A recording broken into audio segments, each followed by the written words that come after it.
folks. Now I move to question time, and it's questions for Minister for Infrastructure. Number 11 has been withdrawn. I call Jerry Carroll.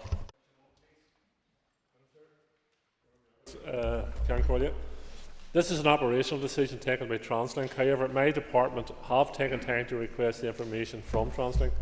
TransLink have advised that the 10J and 10K services were extended from Glencullen some years ago in order to have a through service from Twinbrook and to replace the original 10E feeder service. They recently acknowledged that this model did not work, hence the return to the previous version of the 10J and 10K with the reinstatement of the 10E service throughout the week. Mr. Carroll. Thank you, Minister. Minister, this is not the first time a transport change has been made in West Belfast without people impacted being consulted or notified. There used to be 4 hourly bus services going up to Suffolk Road. There are now 2.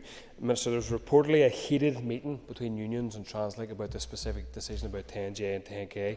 Are you aware of that meeting? And if not, can you investigate and report back on that issue? Thank you. Sir, I'm not aware of the meeting. I'm happy to inquire of TransLink in that regard. But as I said during my opening remarks, this is an operational decision by TransLink. The legislation sets out what's TransLink's role, what's my role, and while I'm happy to follow up on the member's request, you'll also understand that it's not my responsibility to day-to-day manage everything that goes on within TransLink. Their relationships, and I would expect them to have good working relationships with the unions, is an ongoing matter between them and the unions. John Blair. And with your permission, if I may extend the interest in the Belfast bus route slightly towards the Southampton boundary, but staying within the city, can I ask the Minister if he can give us any further information or updates on the anticipated north-south glider route and the introduction of that? Minister. It's very difficult for the member will understand, for a Minister to prepare for question time to start discussing every bus route and TransLink route across the country. It really is, and I'm not sure it benefits question time as well. I'm more than happy to. Well, I'm sure there's several thousand TransLink bus routes. I can stand here all day and read out the responses to them, but I'm not sure how much I test the patience of the speaker. So, but I'm more than happy to get the information the members requested and forward it on to them. Normally myself does the rebuking, Mr. O'Dowd, but I'll allow you away with it this time because you were right. Sinead Ennis. Question 2. Sir.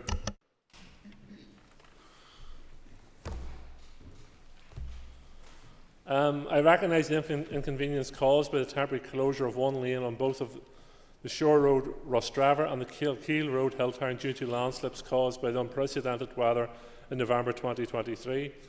My department has appointed a specialist geotechnical engineer to assist in design solutions. However, the scale and complexity of the work required at both locations means that it will take time to deliver the permanent and cost-effective solutions.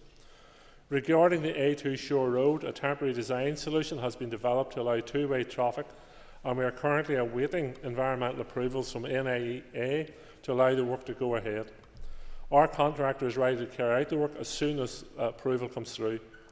The landslip on the Kilkeel Road in Hilltown is likely to require a complex solution, as the embankment to either side has become unstable, and therefore this will take additional time to be thoroughly investigated. A design completed and then have this implemented. I can assure the member that my department will continue to prioritise this work to allow two-way traffic as soon as possible. Ms Ennis. I thank the Minister for that response, and I know that he does understand the level of disruption that this has caused, particularly on the A2 Shore Road. And just in respect to his answer, can the Minister give a guarantee that he is putting the necessary push, especially on the NIEA and the other departments that have responsibility here, to make sure that the A2 Shore Road is opened as soon as possible permanently to two-way traffic? Thank you. Minister. I can assure the member, and the member has raised this issue with me on a number of occasions, and I think we are going to organise a visit to that site at some stage in the future. But as I said, the initial landslide was quickly cleared, but there remained a risk from the embankment was unstable, and as a result, my temporary measures were installed by my department. The land within this area is of outstanding natural beauty, with several environmental designations that restricts the work that can be undertaken. My department, DERA, Forest Service and EA the environmental agency officials have had regular engagement to progress this matter. Engineers are now content that a temporary solution can be put in place to allow a full recovery of the road. My department is currently awaiting environmental approval to proceed with this work. Mulholland, I want to hear what you have to say about Rostrevor or Hilltown. Well, I was going to say there's not that many landslides in Northern Ireland, so hopefully I won't be rebuked for talking about another landslide. But it was just, Minister, as you know, obviously I have an entire farming community cut off due to a landslide on the Glenchesque Road. We're now looking at nearly a year for that community, so I'm just wondering if there's any updates that the department can provide. Sorry to Rostrevor and Kilkeel, as much as they are of interest to me, I'll maybe focus on the landslide in Northampton. Minister? Since the Speaker didn't rebuke you then, I will not dare to.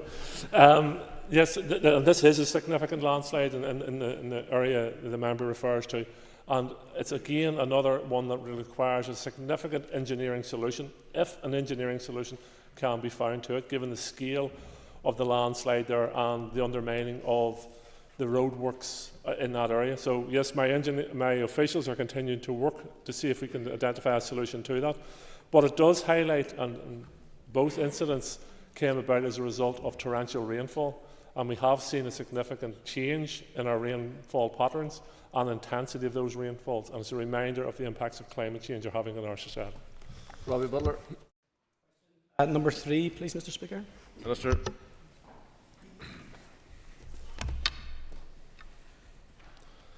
The proposed A1 Junctions Phase 2 scheme from Hillsborough to Lackbrickland has been developed to address the most prevalent safety measures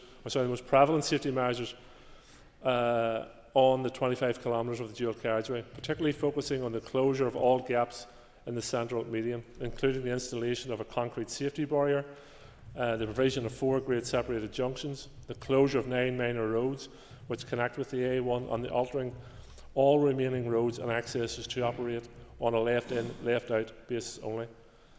Preparation for the procurement process is now underway, involving the finalisation of the contract documents in readiness for a formal procurement competition.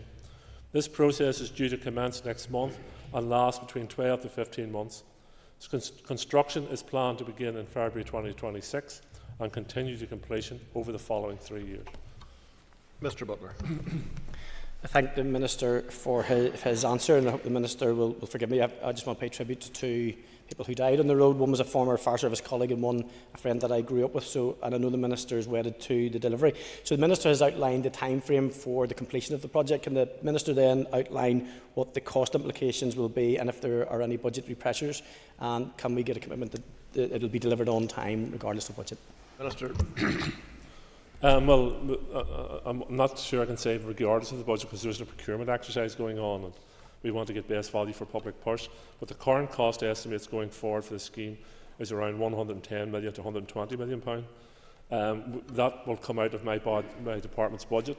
I've already made a commitment to move ahead with this scheme, and that commitment remains. Jonathan Buckley.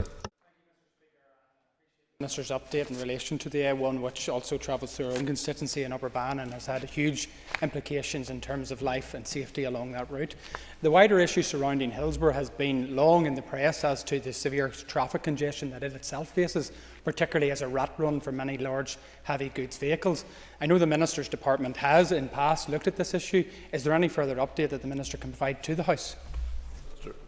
It has been raised with me on several occasions, and my department officials have carried out studies to see if there is a solution to Royal Hillsborough. We have not found that solution as yet that wouldn't cause significant traffic congestion and disruption on outlying roads.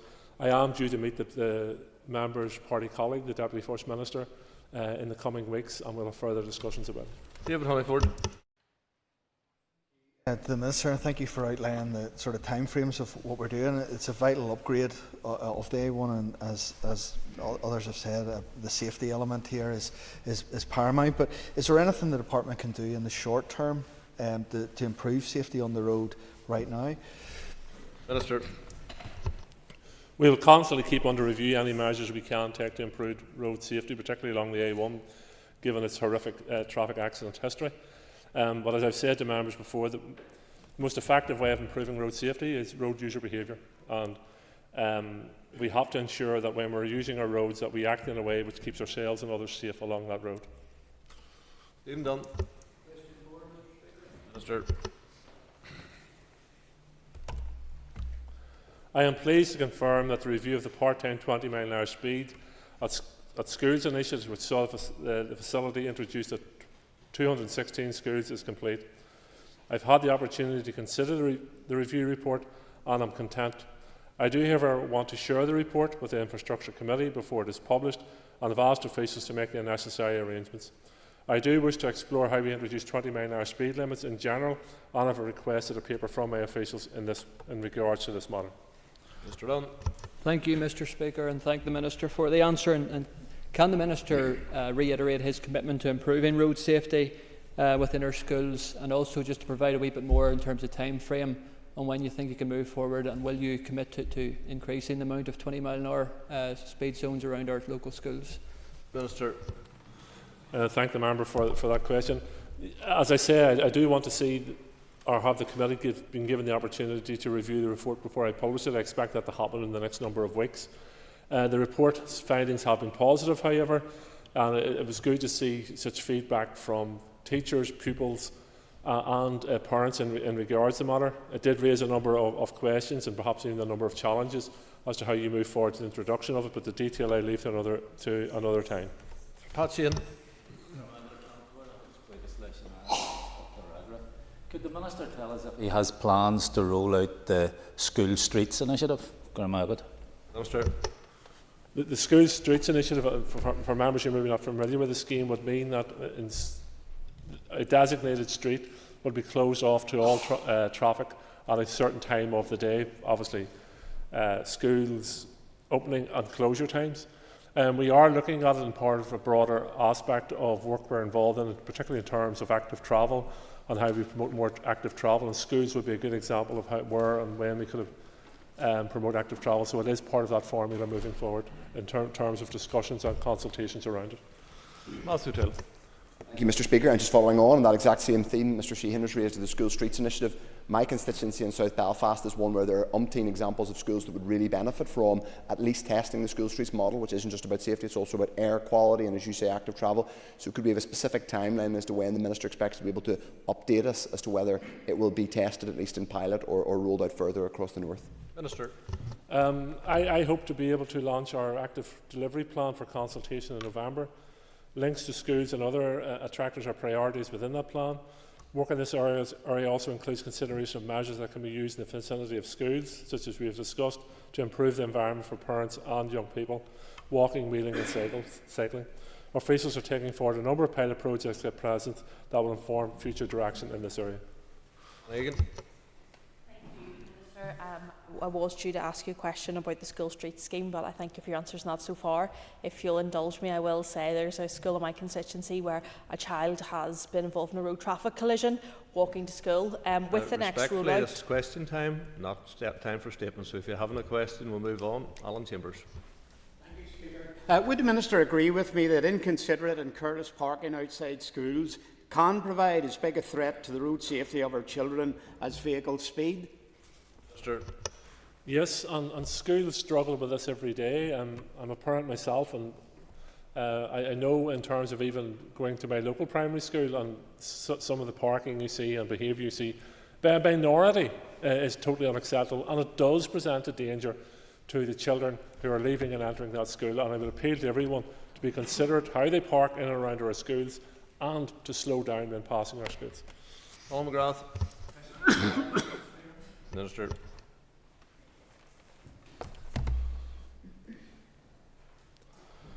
As Minister responsible for promoting and improving road safety, I want to work actively with partners to reduce deaths and serious injuries on our roads. I believe the targeted provision of infrastructure at local schools can go a long way to making our roads and communities safer. I am aware of the ongoing issues at Edward Street, Downpatrick, and in particular in the immediate vicinity of Our Ladies and St Patrick's Primary School. My department has taken forward a study to establish what options are available to introduce engineering measures to improve road safety and traffic progression along Edward Street in Downpatrick.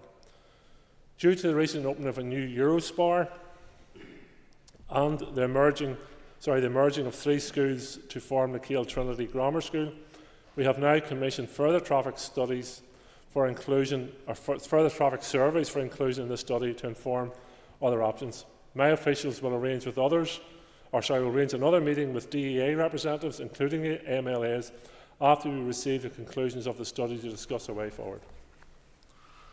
Mr McGrath. Thank you very much, Mr Speaker. During the collapse of these institutions, I had asked the Department for a resolution to the issues. From the Minister has come back. I have asked him, I have written to him, I have spoken to him, and each and every time we're told that something is happening at some point in the future. What message would the Minister have to the primary school child who on the 18th of September was pinned up against the railings in fear as a vehicle had to mount the footpath in order to be able to maintain the traffic flow in the street? Minister. My message would be this: the driver of the vehicle should have been taking all precautions to protect the pedestrians on the footpath. There is no "I have to mount the footpath." There is you drive at a speed which is appropriate to the area and you respect other road users. So in the member's question, he is targeting or pointing his question in the wrong direction. It's like Mr Chambers' question. You're driving past a primary school or any school. You drive appropriately to ensure that you're not presenting a danger to other road users. Cathy Mason. Minister for his answers, and I do welcome that there are now further studies with the changes that have happened in the area. You did mention about consulting with local representatives. Can I ask how and when that will happen? Minister. Yes, when we have firm proposals to bring forward, and I understand the frustration of elected representatives in this regard, and even members of the public in this regard. But when you are going to change traffic going through a town or a village, it has implications for the roads and networks in and around that. So we have to rule out taking actions which may have damaging actions elsewhere in that road network. We want to make sure that when we take an action, it is the right action. But once we are in a position to ensure that we have a proposal, a workable proposal to bring forward, we will bring it forward in consultation with local councillors and MLAs and the MPs for the area. Thank the Minister for his responses so far. Can I ask the Minister for an assessment on how the active travel delivery plan, which he's already mentioned, will better support active travel on the way to school? Schools obviously are a rich source of promoting active travel if we can provide the proper infrastructure and safe environment for students or for pupils and parents to walk to and from school. So they will be a central part of it. As I said, I hope to launch that consultation in November, and there will be much discussion as to how we ensure, particularly in terms of if we can get our young people and encourage them to start walking to and from schools, then you're setting a pattern in life which will hopefully stay with them for the remainder of their life. So it will be a central part of our active travel strategy. Dan Dodds.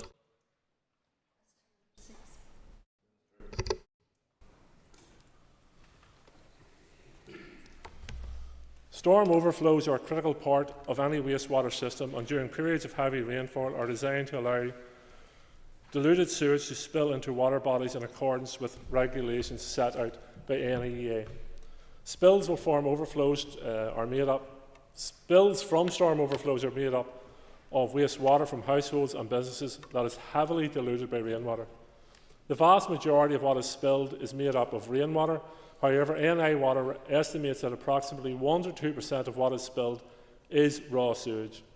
NI Water publishes information on both predicted and actual spill volumes on its website. From information provided by NI Water on predicted spills into Belfast Lough, this equates to 1 to 2% approximately, and therefore is around 28,000 cubic metres per year. Dan Dodds.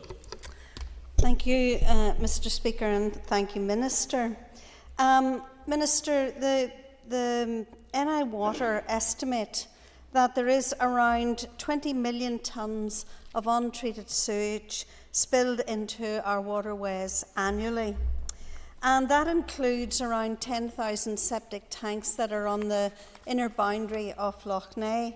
Would the Minister agree with me that the issues around Lough Neagh are not just an issue for the farming community, who are easy to blame in this issue, but a wider issue that must be tackled in the round and a multifaceted issue? And will he commit to funding the devices that are necessary to allow us to ascertain just how much raw sewage is in our waterways? Minister. Thank you. Thank the member. I agree it is a multifaceted issue in relation to Lough Neagh, and finger pointing and blaming isn't going to get us anywhere. What we have to do is identify the issues and find resolutions to those issues. In regards to my responsibilities and my responsibility as the sponsoring department for NI Water, I am working with my executive colleagues and others about ensuring that we have the proper funding for NI Water to put in place the wastewater treatment works, also to put in place the spillage monitors, so we know exactly what's happening and where it's occurring, and to work with others to ensure that we restore Lough Neagh to its full health and well-being. Ask on the back of that why storm overflows can't be removed, or what would the implications be? Minister. To remove storm overflows completely would cost billions upon billions of pounds, and maybe not be the best, most effective usage of public monies in that context. There is no question we have to upgrade and install new wastewater treatment works, but the most efficient wastewater treatment works will always have an overflow built into them, because when a deluge of a storm comes, the system becomes overpowered and you have to release the water somewhere. If you don't release the water, then it goes back up the system into schools and homes and properties. As I said in my original answer, while the volumes of water being released are quite significant, it usually contains between 1 and 2% of raw sewage, which is not ideal. I'm not suggesting it's ideal, but it's 1 to 2% of raw sewage being released into water courses, which themselves are being also heavily influenced by the storm. So they're going into being further diluted. But every system, no matter how modern, how well invested in it, will have an overspill facility built into it. Peter McDonald's. Thank you, Minister. To improve our water quality, Northern Ireland Water will have to maintain its wastewater treatment sites to an acceptable and high standard. And to do this, it will need to be able to spend above its RDEL and CDEL allocations. Has the Minister explored how they may be able to do this? I have. It's a constant course of engagement I have and discussion. I'm currently, as I've said, to answer one of the previous questions, I'm engaging with my executive colleagues to see if we can have more financial capability in this financial year. I'm looking at legislation in terms of the SUDS bill, sustainable drainage, where we're trying to hold back some of the rainwater going into the system and let it release into the system slower, which means that it doesn't become overpowered as quickly as it can in some circumstances. I'm also looking at in terms of developer contributions. That may require legislative change, and I'm exploring that to see if that's part of the suite of solutions we require in relation to a sustainable funding model for NI Water moving forward. Dr. Reagan. I thank the Minister for his remarks so far. Minister, in a previous question you alluded to the extreme weather events which seem to be happening now with monotonous regularity. Could the Minister say, is there any plans to improve the modelling that we're doing with the Met Office about these extreme weather events, particularly as the implications that they have for overpowering our sewage system and other areas of our infrastructure? Well, in terms of the spillage monitors, which Ms Dodds referred to earlier on, that will give us evidential basis of where the current areas are under the most pressure in terms of overflows and spillages. I also hope to be able to invest in a storm forecast or a floods forecasting centre for here, which I think would be hugely beneficial. It is quite a significant investment, but I think in terms of our forward planning work programme, it's something that we are going to have to invest in to ensure that we have a suite of knowledge in front of us which allows us to plan, predict and react in a way which protects homes and businesses moving forward. Ms. Kimmins. Question number 7, please. The review of the South East flooding contains 22 recommendations, and these cover a range of measures, including the provision of flood forecasting, the development of additional flood risk management infrastructure, and further improving communications and resilience. My department is currently progressing a study to assess the viability of further flood alleviation measures to reduce flood risk in Newry. The project team are also currently engaging with Newry, Mourne and Down Council with a view to potentially accelerating a section of the proposed flood alleviation works through the Council's theatre and conference facility suite. My department is also continuing to work closely with Newry business community to establish a regional community resilience group for them and others to improve preparedness for any future flooding. To alleviate the impacts of floods from rivers, my department will also continue its inspection and maintenance regime in relation to designated watercourses and their associated infrastructure within the Newry and South Armagh catchments. An extensive programme of desilting works is also scheduled to be delivered this financial year in Newry for designated underground culvert infrastructure. Ms. Kimmins. Thank the Minister for his answer so far, particularly as we come towards the first anniversary of the flooding last year, which decimated particularly Newry City and parts of South Armagh. With that said, can the Minister give me some more information then on the Regional Community Resilience Group, please? Thank you. The Regional Resilience Group has been set up in discussions with other agencies to see how we can work with other agencies and communities to assist communities in their response to flooding and how they can assist when flooding incidents happen, particularly in the distribution of sandbags, etc., and storing sandbags in certain localities so they're easily accessible, because as the member and everyone knows, we don't always get significant warning as to when a flooding event is going to take place, or it's very difficult to predict where the exact major flooding incident is going to take place. So working with local communities and local businesses, we want to be in a position to ensure that there's accessibility to some of the materials that we require for that first initial emergency response, working in conjunction with all the partners who respond to flooding incidents. Justin McNulty. Minister, as a result of flood events and flood risk and inadequate mitigation measures, households and businesses in Newry, Armagh and South Armagh are being crippled by the cost of extortionate insurance premiums. What specific actions, bar cutting down ancient Irish oak trees, does your department propose to take to address flood risk factors in a manner that will ease the burden of crippling insurance costs for my constituents? The reality is, and the member throws a flippant remark, and if I had followed the member's advice and not carried out the necessary repairs or works in Newry, the flooding in Newry last year would have been worse than it was if I had followed your advice and your campaign to do nothing, because you didn't come forward with an alternative solution. You think you can run a government department through headlines? Yes, through the Chair, Mr. Minister. You have to be able to run a government department through evidence-based interventions. My department had an evidence-based intervention for Newry. We carried it out, and as a result of carrying it out, we protected thousands of homes and thousands of businesses in Newry. Now, does more need to be done? Of course it needs to be done. And some of those decisions will be difficult. Some of them will be unpalatable. Some of them will require a minister to make an evidence-based intervention. And I will continue to do that. Philip Brett. Minister.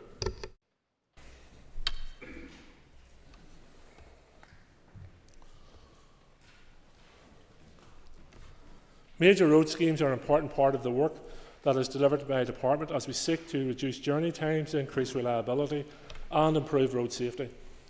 In October 2022, I published a Placemaker and Active Travel Review report on the scheme and asked my officials to carry out further work on 3 scenarios recommended within it. The work to prepare a placemaking and active travel development report has now been completed. Due to the underinvestment in major road schemes and the constrained budget position, the scheme was considered as part of the prioritisation of major schemes, and further work on the scheme was paused as part of the outworkings of that review.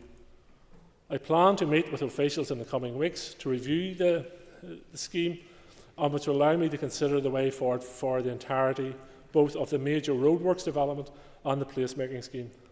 Any subsequent decisions to proceed with the York Street interchange project can only be made when I am confident there is budget certainty for the scheme and its delivery in line with my department's emerging transport plans. Mr. Brett. Speaker, and the Minister will be aware of the traffic chaos that took place in our city centre at the weekend and the need for major roadworks to take place. But given the budget constraints he's outlined, will his department then commit to delivering smaller scale projects such as the pedestrianisation of Hill Street in my constituency, which has also been paused, which would have little financial requirement for his department but would have a big impact in our capital city? Minister, very briefly, please. The traffic chaos you referred to at the weekend is as a result of a £3.2 million road improvement scheme being carried out in Belfast. I suspect people in rural Fermanagh and rural Tyrone and elsewhere are going aghast that people are complaining that they're getting £2.2 million spent in their area. Move to topical questions. I call Mark Durgan. Mr. Speaker, could the Minister outline what action he is taking to improve the electric vehicle charging network?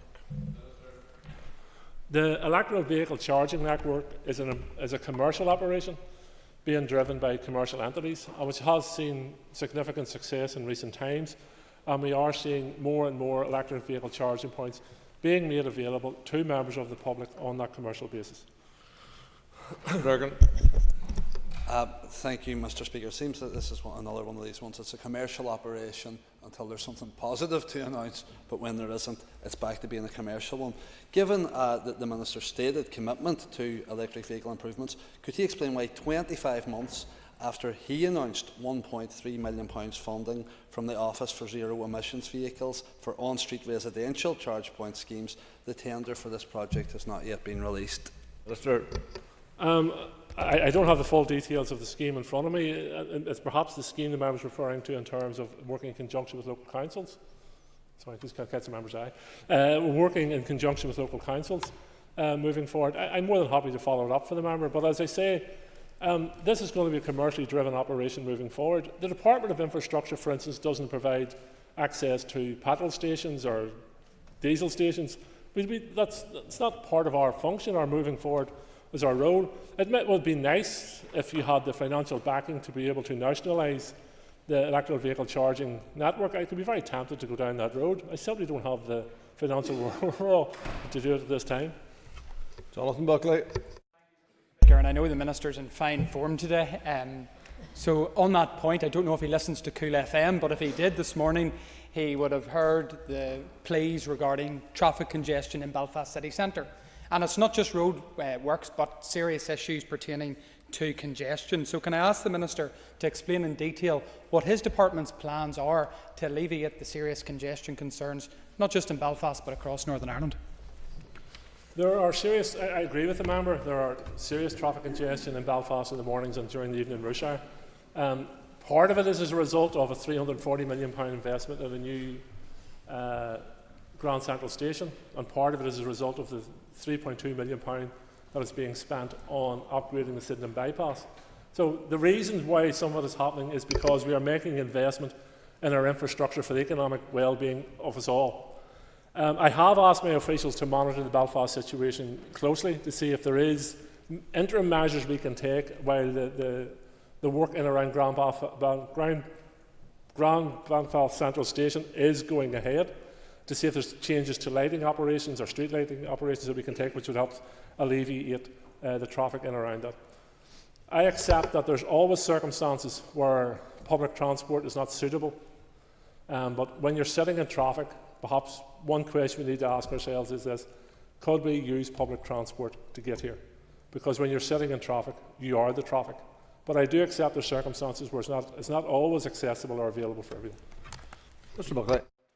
Speaker, tourism is important to our city, and for buses to be able to access hotels and to bring tourists into the city, it's important that DFI is working in conjunction with those businesses. So with that in mind, I've been informed today that DFI have put a ban on private bus companies allowing their passengers to get off at the Europa Hotel, making visitors cart their bags throughout the city centre. So can the Minister commit to looking at how this regulation is impacting upon the tourists coming to our city, and bearing in mind that the Europa Hotel, as the most bombed city in Europe, not only survived but is now thriving? Let's not let it die from DFI over-regulation. Minister. I don't know the members DFI has banned, but there has to be appropriate parking for coaches in Belfast city centre. That's without doubt. And my officials and others are working along with Belfast City Council to see how we best identify and regulate parking for Belfast city centre and coaches. If we just have unregulated coach parking, then the traffic congestion the member refers to will only get worse. So let's work our way towards a solution, and I have no doubt we'll be able to reach a solution on it. I call Linda Dillon. Thank the Minister. Minister, can you confirm where there is a request for a speed limit to be reduced from 40 mph to 30 mph? Is there a requirement for a recommendation from PSNI on that reduced speed limit? Minister, there will be consultation with the PSA in that regard, particularly in terms of their history of collisions or in that stretch of road where the request for 30 mph or the reduction in the speed limit or increase in the speed limit, whichever it may be, is being requested. Dylan?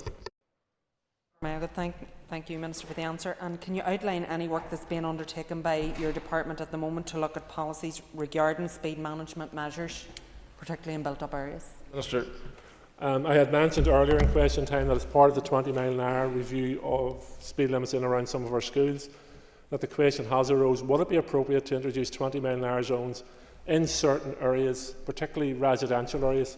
And I think that's a question we need to explore further. I am aware of the clamour around the reduction of 20-mile-an-hour speed limits in Wales. That was a much more general approach than I would be proposing. I would be proposing that we look at particularly residential areas without through roads on them and to see if a reduction of 20 mile an hour would increase road safety for both whoever happens to be using the road, but I think it's something we do need to explore further. David Brooks. The Minister for his answers so far. He will know that my constituency of East Belfast was particularly impacted by the traffic chaos that we've seen at the weekend, largely due to, I think, poor traffic management around the area. Could I ask the Minister to undertake to talk to relevant colleagues to ensure that there's a review of what happened at the weekend to ensure it doesn't happen again? Minister, I'm looking at your rural colleagues as they looking on envy upon Belfast receiving its £3.2 million roads improvement, its £340 million bus and rail station. Your rural colleagues are going, what are you complaining about? But I do accept there has been traffic congestion in Belfast city centre. We are reviewing it, and if lessons need to be learned from the weekend, will be learned as we're moving forward. But we are resurfacing a major artery into Belfast. That's the reason we're resurfacing it, because it is such a high-volume road network. And I suspect most of the members in this chamber travel it on a daily basis. It needs upgraded, it needs resurfaced, and that's why we're doing it. But yes, if lessons can be learned, they will be. Brooks. I thank the Minister for his answer, and I was just about to say my rural colleagues will benefit more probably than the residents of Sydenham who felt that they were locked into the residential streets at the weekend.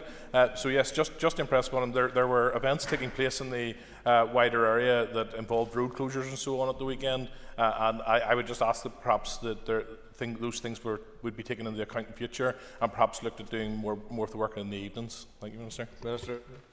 Well, yes, and we do try to coordinate as much as we can, but we're scheduling a major work scheme, both in terms of the opportunity to do it with our contractors, who have been involved in a number of other major road schemes.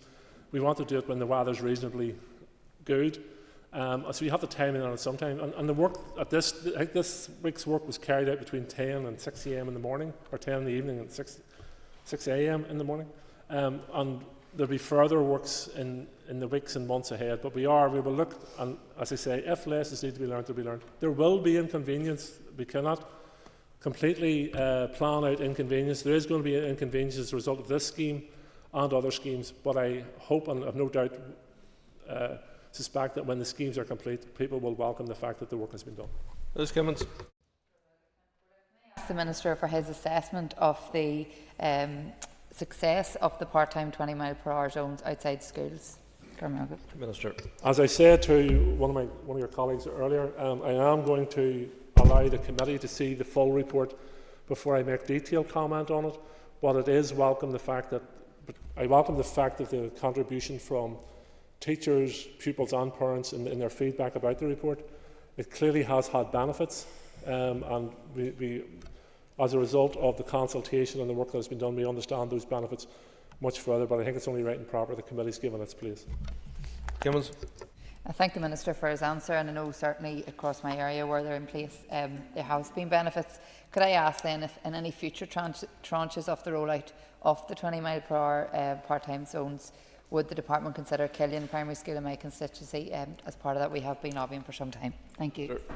Yes, I'm aware of the members' lobbying in regards to that school, and yes, it will be taken under consideration in any future launch of the scheme to include more schools across the north. I asked the Minister for the status of the Departmental Taxi Advisory Forum. I don't have the details in that regard in front of me. I have recently met the taxi industry. It was a couple of weeks ago where I had discussions with them, and in true taxi style, it was quite frank and straight talking, which it was okay. But I've had discussions at ministerial level with them in recent weeks. The Minister will no doubt be aware that many within the disabled community, myself included, face challenges with being able to access accessible transport, and indeed it's been covered in the media recently, the broad range and scope of that. Can the Minister advise what work his department's undertaken to increase the availability and the options of accessible transport here in Northern Ireland? Minister. Yes, I can assure the member now, taxis is a step aside from my department. I have a certain responsibility in relation to licensing and regulation and other matters, but I don't control the industry as closely as I would control Translink in that regard. But yes, in discussions with the taxi industry and others, I will be ensuring, as far as my powers allow, that there is full accessibility for people with disabilities in our public transport system in particular. The treatment you received recently at Birmingham Airport, I believe it was totally unacceptable. And fair play to you for highlighting the needs and bringing that once again to the forefront of discussions around the rights of the disabled people and their right to access public transport fully. We have made huge strides forward in recent years in relation to public transport, and I intend to continue that. But the taxi industry is one step aside, but I will continue to engage with them and see what support we can offer them as well, because it's a challenge for their industry as well, both financially and otherwise. So I understand the challenges they face, and I'll work with them in any way I can. Question 8 has been withdrawn. I call Stephen Dunn. For his assessment of the impact of the introduction of one-year temporary exemption certificates on our MOT waiting times. Minister. I referred to this in the committee last week when I was in for questioning to the committee. If the significant reduction in correspondence to my office in relation to MOTs is a measure, then there has been some success in that regard. I think we will understand the full implications of it and the success or otherwise of it by spring of next year, which was our target, to reduce waiting times to around 6 weeks by spring of next year. But thus far, the various indications are that we are seeing improvement across the board. Mr Dunn. Thank you, and thank the Minister for that. And I do appreciate progress has been made. Certainly my own local centre in Newton Ards is still over 2 months, which is, appreciate, still is over your target time. Just in relation to that, any update on the Hyde Bank MOT Centre, which was due to be opened over 2 years ago? Minister. The reopening of Hyde Bank is still causing us huge frustrations and challenges. I hope to have further announcements or engagements around that in the coming weeks, because we do have to bring that matter to a conclusion one way or the other. Tennyson. Minister, may I ask if you've had any engagement with ABC Council regarding the proposed changes to traffic flow at Rough Island Street and Scarva Street in Banbridge? Minister. I haven't had direct engagement as Minister with them, but my officials from the section office will have had engagement with the Council in that regard. Mr Helson. Thank you, Minister. Given the significant public concern at the potential for those changes to cause traffic chaos, could I ask that you engage and commit to engage with the Council urgently and before those changes take place? Minister. I'm happy to write to the Council and establish their views on this matter. I am aware of the issue as a local resident of the borough, but as I say, I have no direct engagement, but we will follow it up with the Council. We move to questions to the Minister for Justice. Congratulations, Mr Dowden, getting through all of your topicals. Move to questions for Minister for Justice. That's something for that Minister to follow.